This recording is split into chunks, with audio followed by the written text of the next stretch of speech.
Jagradav, Jam Masters. One of the Eightfold Path of the Buddhist tradition is right understanding.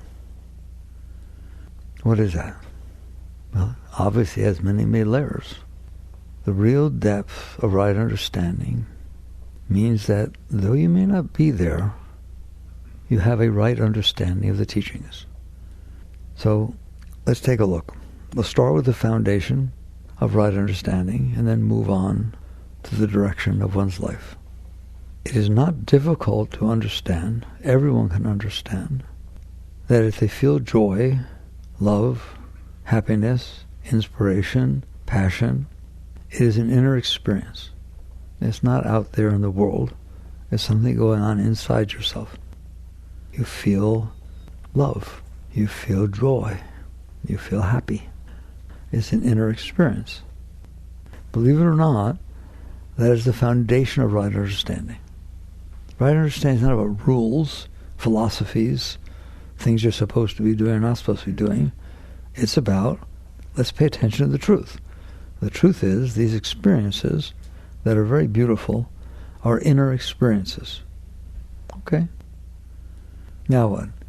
From that foundation, you start looking to see, why do I feel that sometimes, and why do I not feel it at other times? There are also not so nice experiences inside. It's not just these nice experiences that go on inside sometimes. There's depression, there's pain, there's anxiety, there's tension, there's worry, there's lack of self-confidence, and there's all kinds of things that can go on in there, isn't it? Right understanding is right there. It is your experience in life that is going on inside of you that is driving all of your behavior. If you were always okay, you would behave very different than if you're always not okay. Your behavior is driven by your inner state. If you're filled with love, then you don't need love. You have love. If you're lacking love and you don't feel it, and you haven't felt it for long, then you feel need. I need to feel this. It's so easy to understand. The teachings are not complicated. Anybody can understand them. The main thing being, can you stay centered enough to pay attention to what's going on? That's what right understanding is. So now we're going to start with that foundation. The things are going on inside of me. I have an inner state of being. Love, joy, happiness, inspiration, passion. These are inner states of being. And the other ones, down, negative, hurt, painful, lost, etc., are other inner states of being. All right, so that's the foundation. I don't have to tell you what you're going to do based on that. You're going to do whatever you can to make it nice in there. It's the most natural thing in the whole world. You're going to try to feel good in there. You're going to try to feel love. You're going to try to feel inspired by what you're doing. You want to feel these beautiful experiences inside. And you're going to try to avoid the negative ones, the things that don't feel good inside. That's completely natural. If you think that what spirituality is about is renouncing feeling good, renouncing feeling love, you got the wrong message. That's wrong understanding, not right understanding. Spirituality is about truth. And the truth is, every part of your being wants to feel high, wants to feel love, wants to feel joy, wants to feel happiness, wants to feel filled with energy and excitement. Okay? You get in the right place. I got the wrong crew here? And anybody taught you anything other than that, they're crazy. That's like telling somebody, don't try to survive. You're going to try to survive. That's what your body does. It's a natural instinct. It is a natural instinct. I'm not just teaching this. Yogananda once said, spirit loves spirit. You like feeling that energy inside. That is the soul, the deepest part of your being, wants to feel the joy, the natural love that can flow inside of you. And there's not only nothing wrong with that, it's going to be that way. That's how it is. It's natural. And you, of course, don't want to feel the opposite. So with that as a foundation, now right understanding says, okay, now pay attention. How are you going to get that? What is the things that you can do to try and bring about a feeling of joy, a feeling of happiness as much as possible, and avoid the feelings of lacking and pain and need and so on? Well, your world, and that means the entire human race, basically, except for a few exceptions, they think the mind is very smart. And the mind says, I have noticed that when such and such thing happens outside, I feel joy inside. It's just the truth. I'm sure you've seen that. I'm sure you've noticed that. If another thing happens outside, I feel disturbed inside. I feel hurt. I feel not well. Okay. Therefore, I need to get the things to happen outside that make me feel good inside and avoid the things outside that make me feel bad inside. Have you ever found yourself doing that? You better smile. And if you're not careful, you will spend your entire life doing that. And it becomes a rat race. Why? If you haven't noticed, the outside is not going to just magically unfold the way you want all the time. Therefore, that doesn't become a path to permanent well-being. It is a path to conditional well-being. That's the words we use in the vernacular. That's conditional well-being. It's conditioned upon an event happening outside that when it comes into you, for some reason, somehow, it causes and stimulates happiness, joy, love. It can be a person in front of you. It can be a job. Somebody gave you a task to do. You really like it. You're excited about it. You get inspired to do it. Okay? This is right understanding. It's not complicated. It should be simple to understand. Why? Because it's the truth. And other things happen outside. There are people that disturb you. Just to be in their presence, you get all upset inside. So now you have to try to manipulate the world so that it be's the way that turns you on and doesn't be the way that turns you off. And that is a full-time job, isn't it? You have to constantly be manipulating people, manipulating situations. First you have to decide, what is it that will make me feel good? And so you go to your memory bank to figure out what's happened before that made you feel good, and what happened before made you feel bad. And I'm telling you, that's where you get your preferences. Some people say, the great deep teachings teach you shouldn't have any preferences. The great way is not difficult for those who have no preferences. But that's incomprehensible to a normal person. I have preferences. I have lots of preferences, and I'm very committed to my preferences. I don't know about you. I'm very committed to my preferences. How did you get those preferences? Where did they come from? It's not true you were born with them. That's some genetic thing. It says basically you have preferences.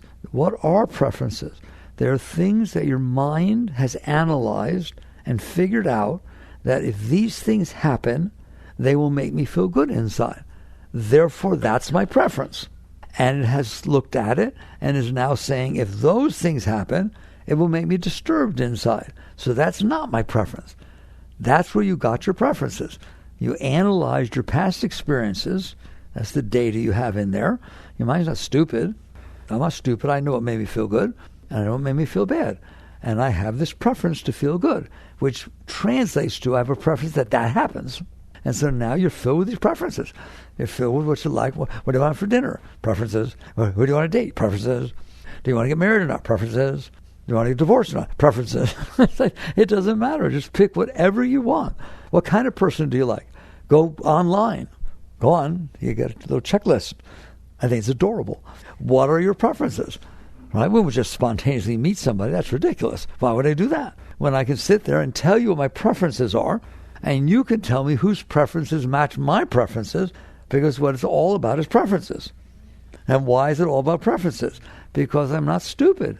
I have figured out, based on what happened to me before, that if I get my preferences, I feel love, feel joy, feel happiness, feel inspiration. And if I don't get my preferences, I feel lost and depressed and rejected. And if I get what I don't preference, then I get really upset. All right? Perfectly logical. That's the problem. That is the problem. Have you noticed that when people stand at the marriage altar, that if somebody asks them at that time, how long do you think this will last?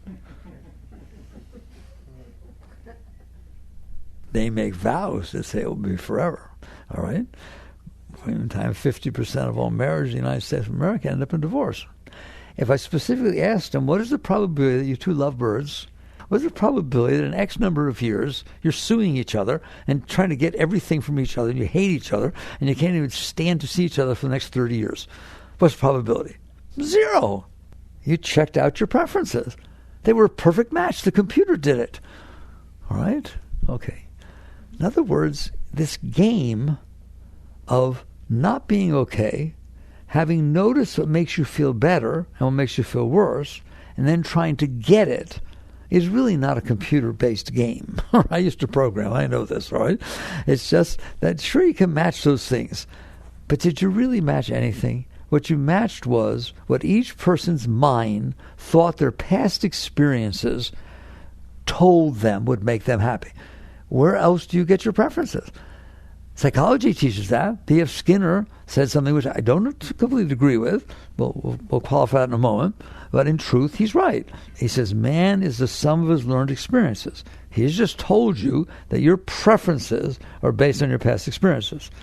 That's a true statement, isn't it? Where else would you get them from? You saw a movie, you read a book, you met somebody, you dated somebody in 5th grade. That was the best relationship you ever had, and whatever. And so you just develop these preferences. Somebody said something to hurt you, and they happen to have blonde hair that was curly. Well, you stay away from those kind of people. I know better. You're an amazing being. You take the data that's happened to you, you store it in your mind, and you develop these preferences to try to make the world be that way. The problem is they change all the time.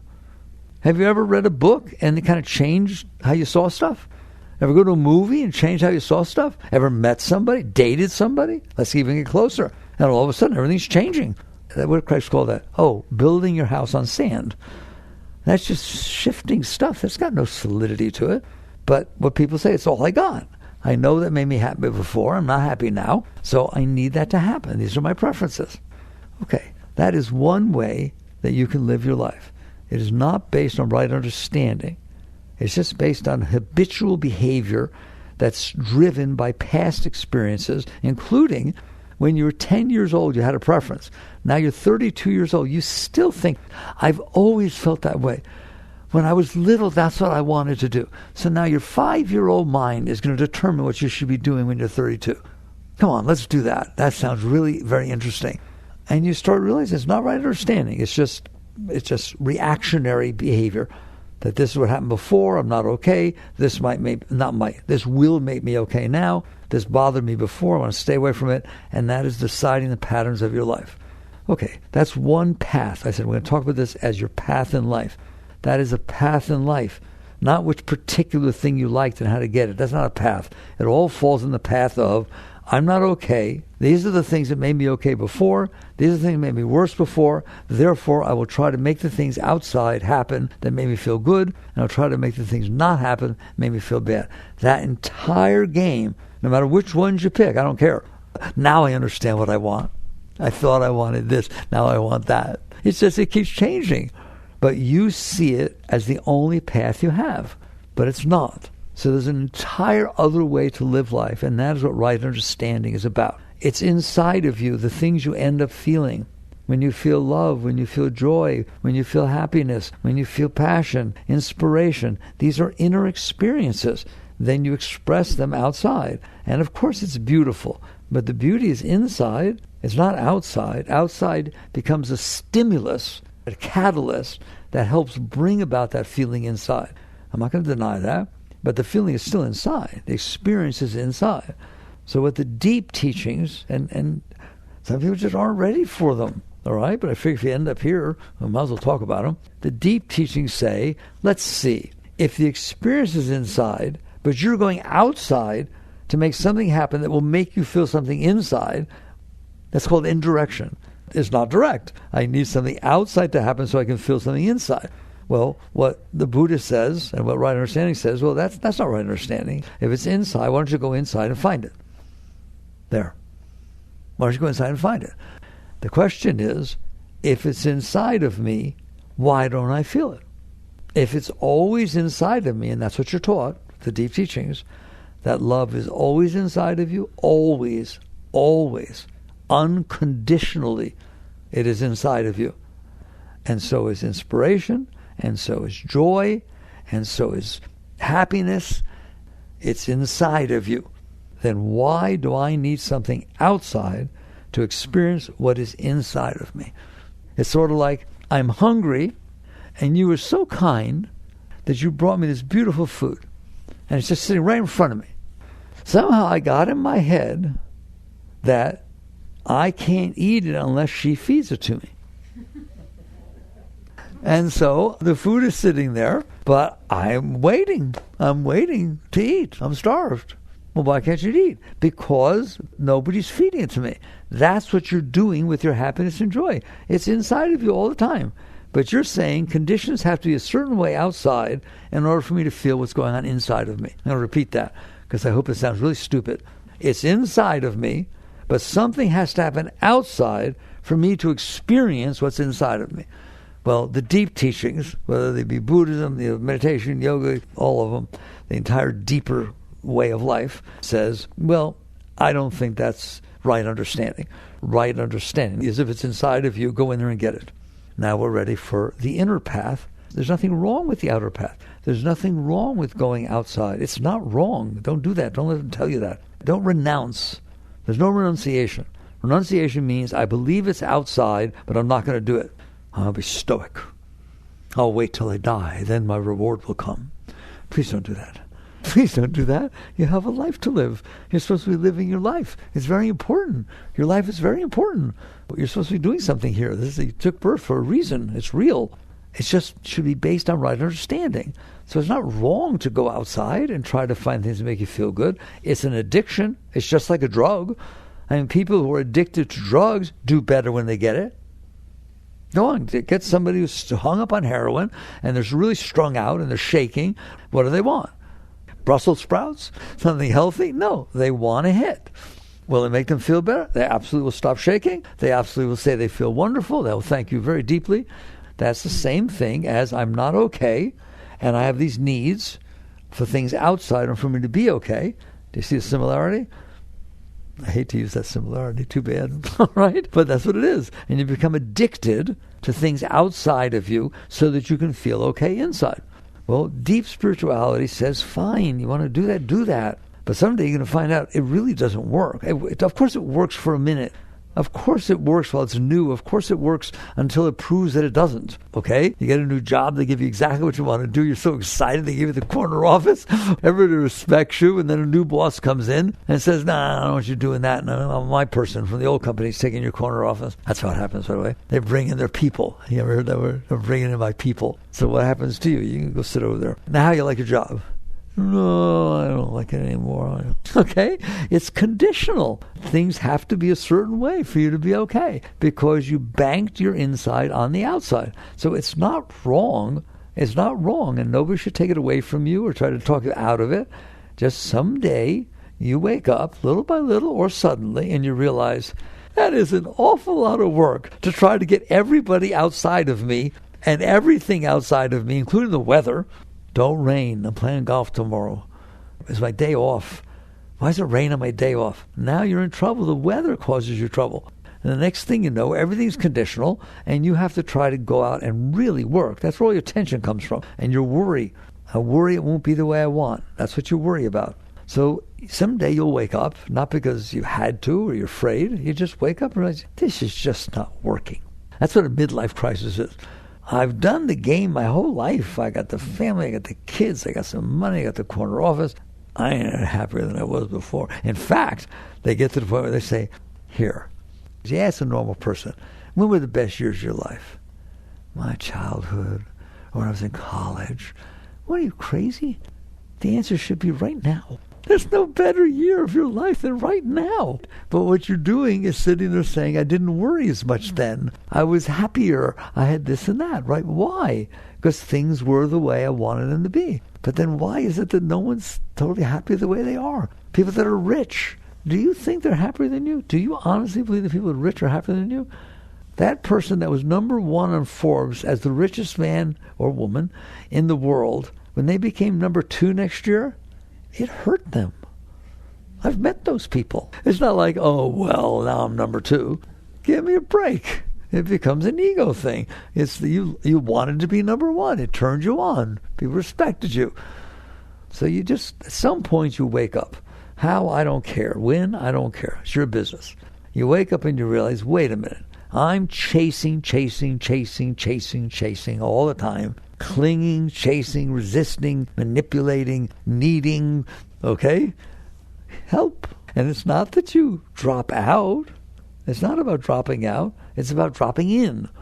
And you start to realize, wait a minute, anything that ever happened that turned me on, I felt it inside. So if it's in there, why don't I feel it all the time? That becomes your basic foundation for you going inside, for you dealing with the deeper part of your life. So if you look at it carefully, which I want you to do, I don't want you to listen to me, I want you to see it inside yourself. You're in there. It's a book. You can read it. You can start to notice certain things because you're very smart. You start noticing that the reason I get upset inside is because things happen outside that disturb me. Okay, well, that's a true statement. Okay, how can I feel love? How can I feel joy? How can I feel happiness if things outside are going to disturb me? So you can approach that many different ways. The way we're going to approach this very quickly here. Okay, somebody said something you didn't like, something happened you didn't like, the weather rained when you wanted to go out and do something with somebody, the driver in front of you was driving slow when you wanted to go, you were in a rush. I live in here. I know what it's like to be in a rush and pull up to a light that takes a long time, and it's green, and you got to make sure you make it through it so that you don't have to stop. Am I the only person that does that? I want to know. I'm asking right now, all right? And there's this anxiety, there's this feeling that the light has to be the way you want it to be. What happens if it changes and it's not the way you want it to be? Okay? So things happen outside, and they can create some disturbance inside. Let's just start there. That's just reality. That's truth. That's only a problem for the moment. The problem is you store that. And this is what I've found. I've done this for 50 years. I've watched very carefully for a very long time. We store those disturbances. Next time you go toward that light, when you're coming back home or whatever the heck it is, you feel some anxiety. You stored the disturbance, didn't you? Somebody said something to you, caused a little disturbance. Maybe it's the way you interpreted it, whatever it is, doesn't matter. They said something. 3 days later, you see the person again. What happens? You feel that disturbance again. You do not feel the same. One thing, it was your friend who said one thing, and all of a sudden it becomes different. All right? That's a problem. That's a problem. Not that the event was a problem. Events happen. The fact that you stored it inside, you're going to find out that not only is a problem, it's the problem. That's what I found. That's the problem. There's no other problem.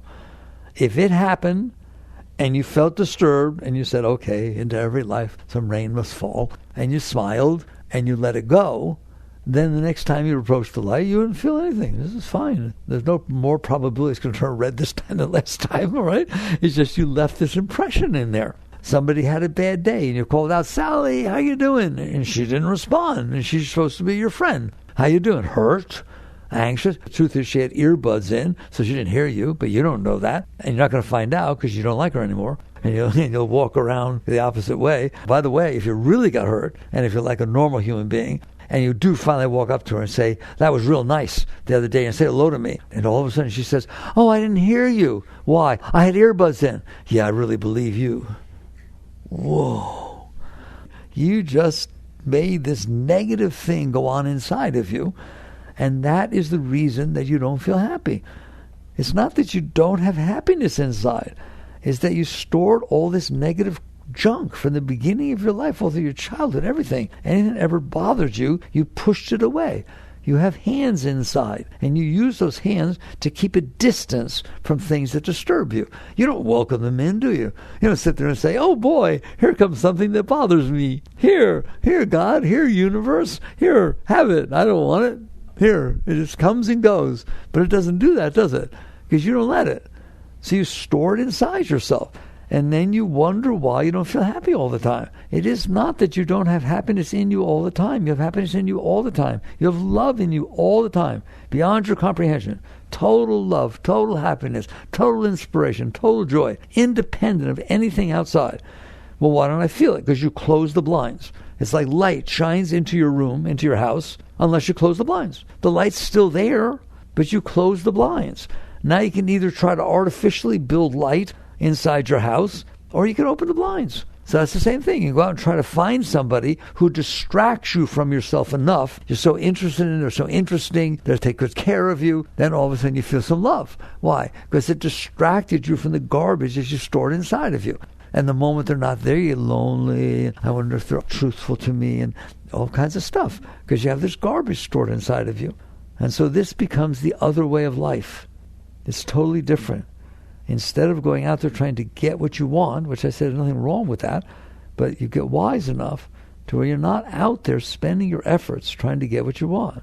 You're in here trying to remove the blockages that are keeping you from feeling the flow of love all the time. It is always in there, I assure you. No matter what troubles you're going through and how depressed you are, and how many bad experiences you've had, I don't care. It has nothing to do with it. It's not that the experience happened, it's that you stored it.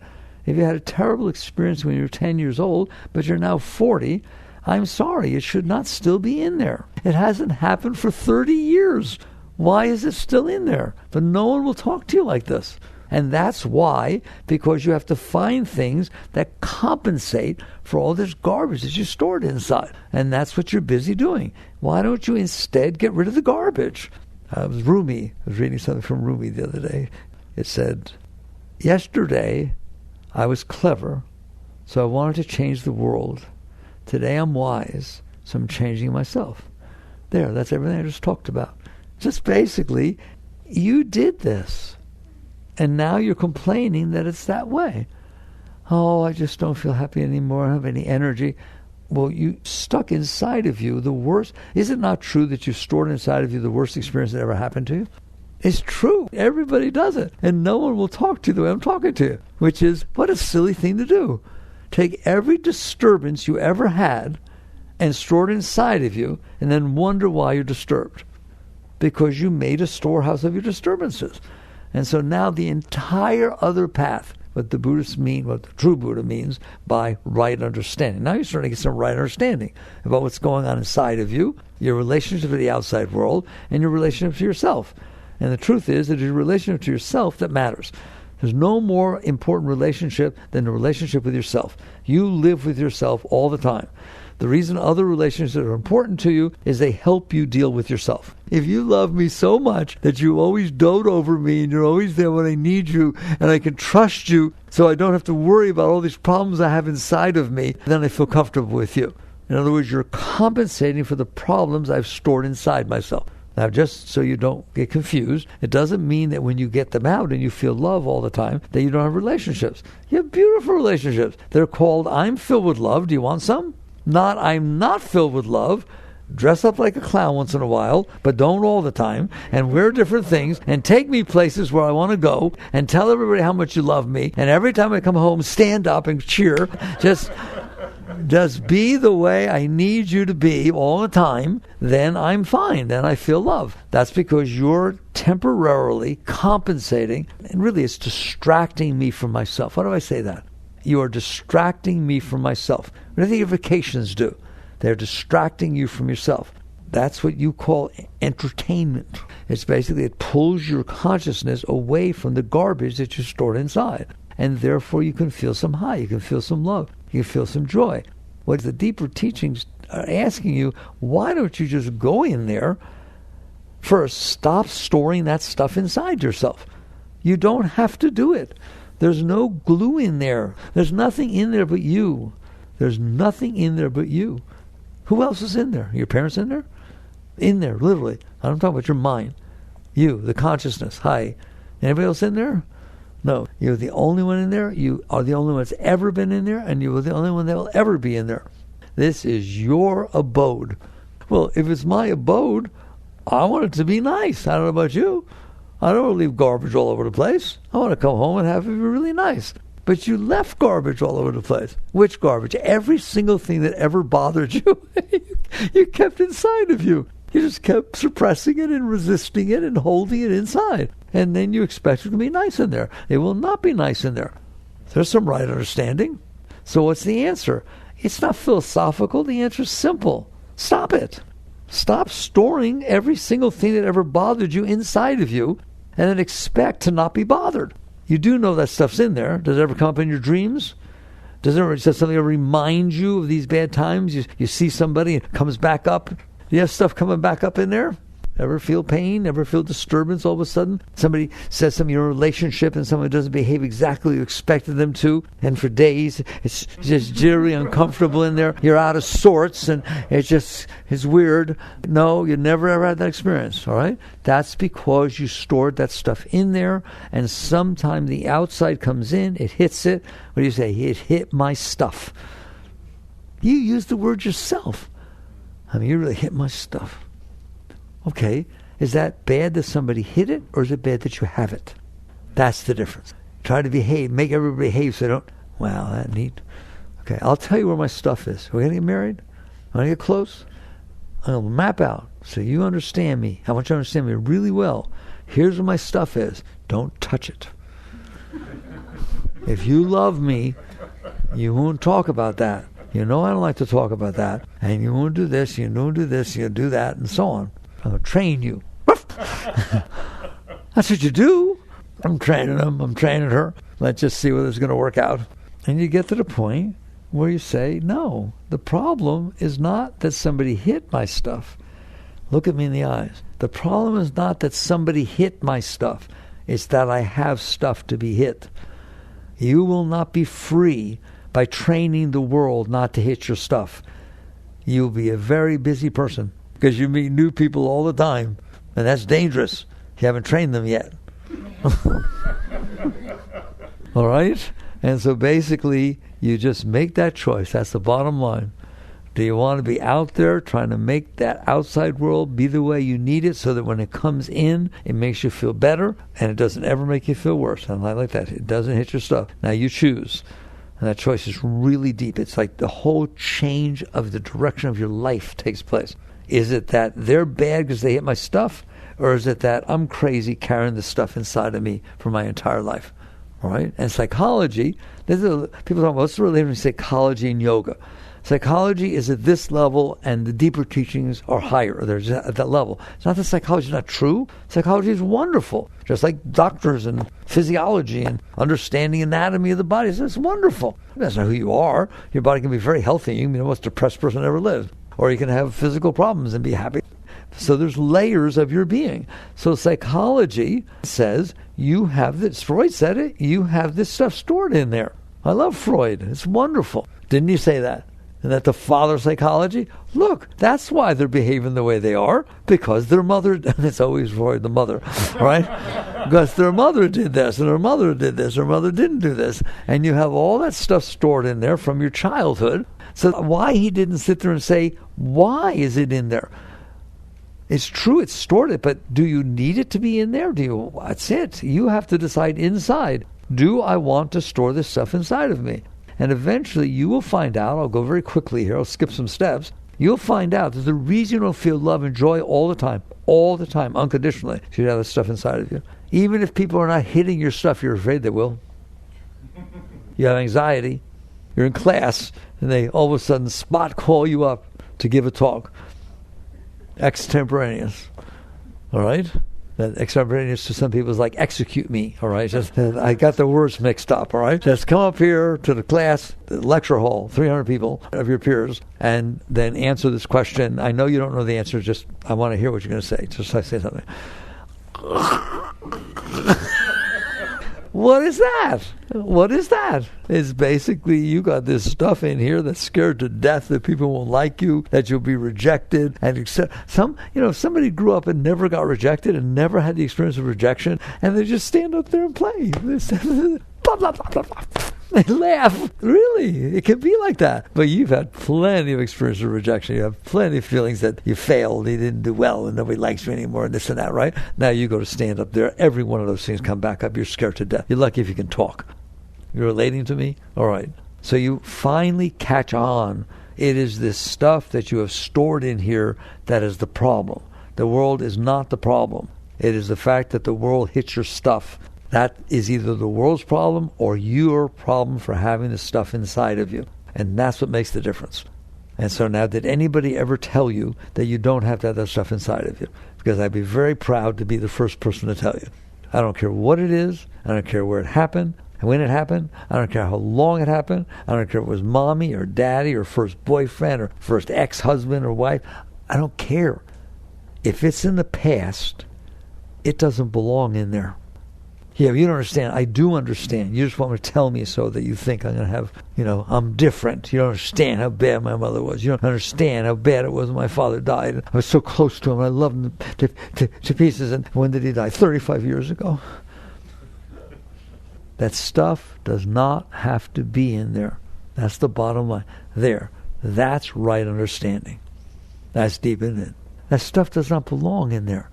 Well, why is it in there? Because you are holding it in there. No, I'm not. Yes, you are. I'll prove it to you. If something hits your stuff and starts to come up, what do? You push it back down. That's what you do. I need to hold myself together. In other words, I need to push it back down. I need to give myself the space. Okay. I'm going to make a statement to you again. It is that stuff in there that is stealing your happiness from you. Is that stuff in there is why you don't feel love, absolute, unconditional, total well-being at all times. That is your natural state. And the reason the stuff's in there is because you're holding it in there. Now that's a really nice thing to learn. There's some right understanding. In other words, teacher, does that mean it's under my control?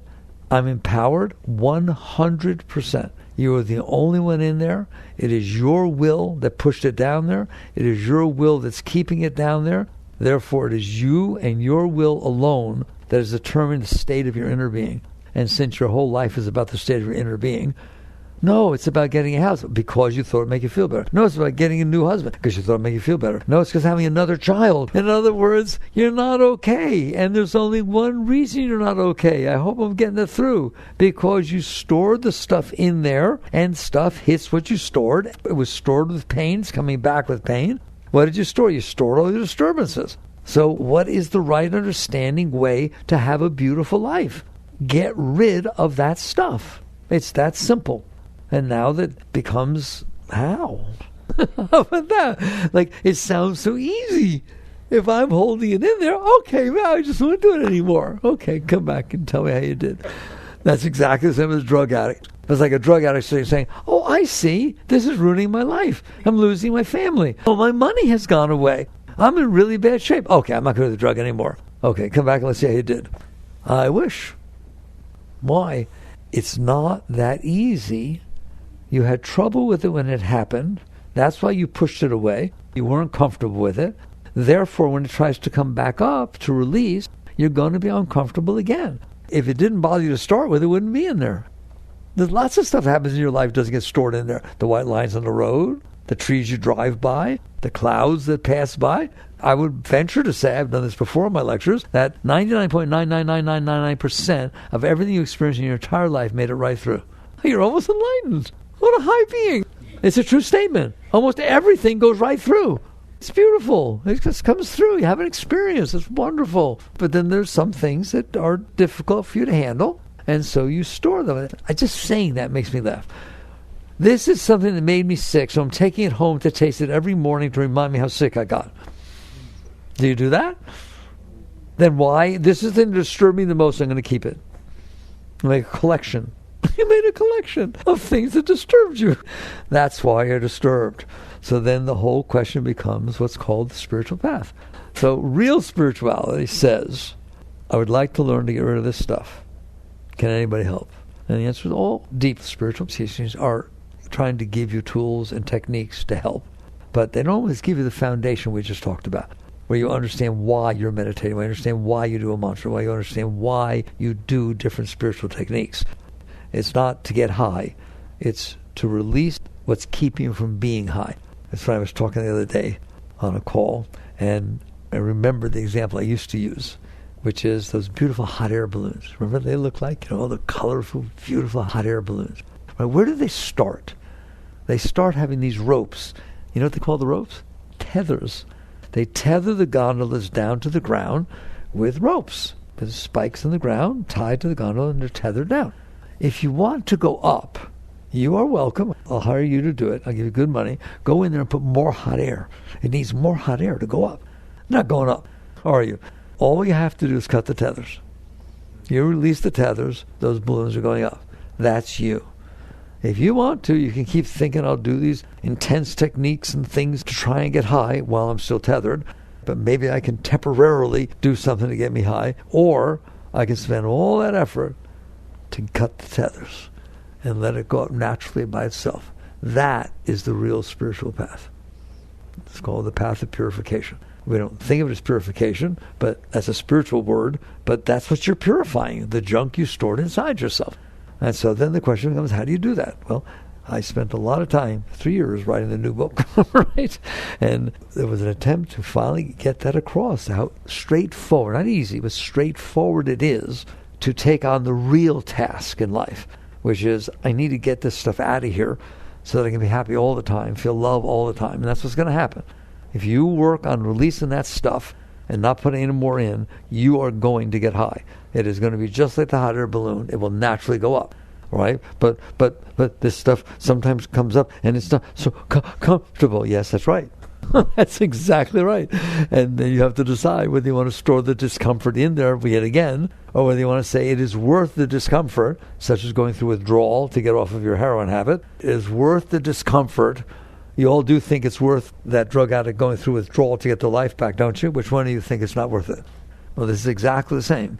Are you willing to go through the pain, the disturbance, so that you can release it? Because it's going to come up. So you have to have that commitment. You come inside and you say, I can and I will. I am willing to go through this. Now, what are the techniques? I do it very deeply in the new book, Living Untethered. We just do it very, very short. You don't start with the big stuff. You don't start with the big stuff. You don't start with what mommy did and what daddy did and what your first ex did. Don't worry about it. It's in there. At some point, you'll work with it. Yes, it still gets hit. Yes, it's a disturbance.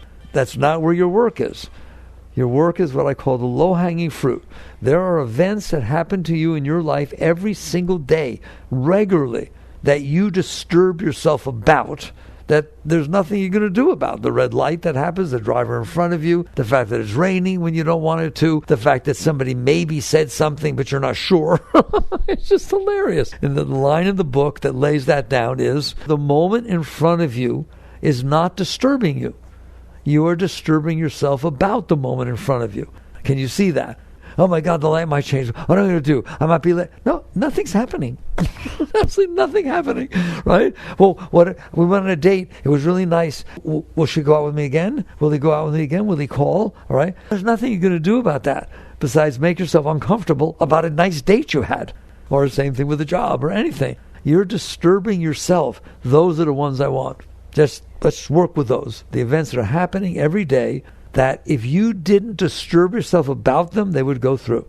But you bothered to bother yourself about them. Stop doing that. Just start with the simpler things and just work with yourself. You're going to be surprised to see how much you do that. In fact, you'll be shocked to find out how much trouble you cause yourself on a regular basis. That'd be the first real realization. Like, oh my God, have I been doing this my whole life? Like when I was in high school? No wonder high school was so tough. I've just been bothering myself over nothing. Work with that. That's your starting position. Practice. I was just use the same examples. When you want to play the piano, you don't take down Mozart or Beethoven and sit down there and say, I should be able to play this. You play your scales. I know you may feel, I can't do this. Of course you can't do this. You haven't practiced. You haven't learned. Nobody ever talked to you like this before to tell you that you shouldn't be storing that stuff in there. And there are ways that you cannot. But I try and it doesn't work. Then take the simplest thing and practice with that.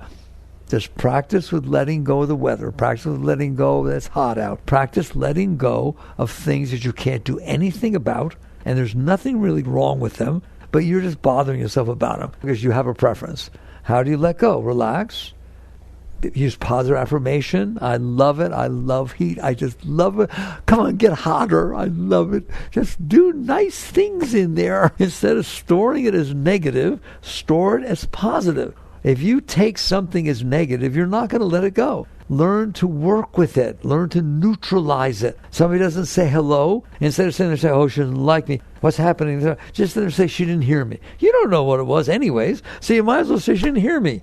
I'm lying to myself if I do that. No, you're lying to yourself when you say she doesn't like you. Someone must have told her something bad about me. Who do you think did it? Probably was Sally. She probably told her that thing I told her never to tell. What are you doing? You're making a complete mess inside your head. So all you have to do is pay attention and say, I'm not going to do that anymore. I'm not going to do that anymore. If I don't know what happened, I'm going to say it was okay. Just start there. Don't make up what might have happened, because you're always going to have it be negative because you're scared to death. You have all this stuff inside of you.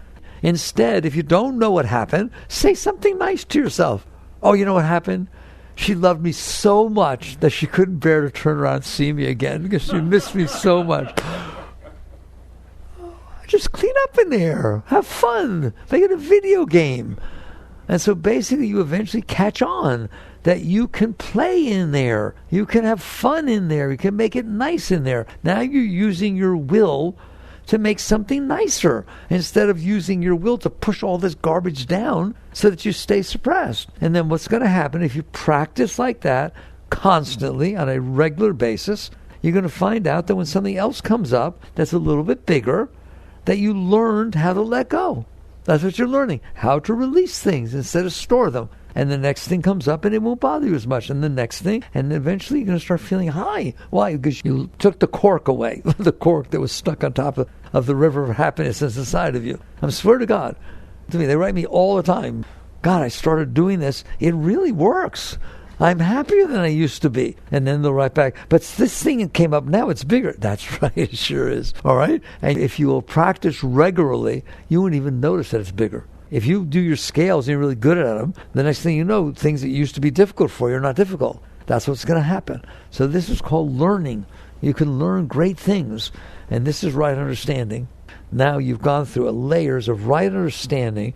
If you want to be happy, if you want to feel joy, if you want to feel love unconditionally, that never stops, that's totally within you, then you can share it for sure. Get rid of the garbage that you keep storing inside yourself. Then you can share that beauty to everyone. You can go to work and be inspired and love doing your work. You can have a relationship and love sharing the love and so on. So that's basically my gig on right understanding.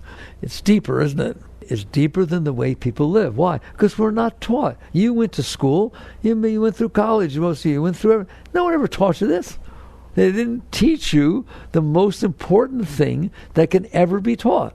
How to be okay inside. How to be happy. How to be whole. All right. I hope you understand. You see how sincere I am. Like, you're loved. You're a beautiful being. You're absolutely beautiful. Nothing you ever did makes any difference except that you stored it inside of you. So basically, work on this stuff, please, because you help everybody around you. Jagadis.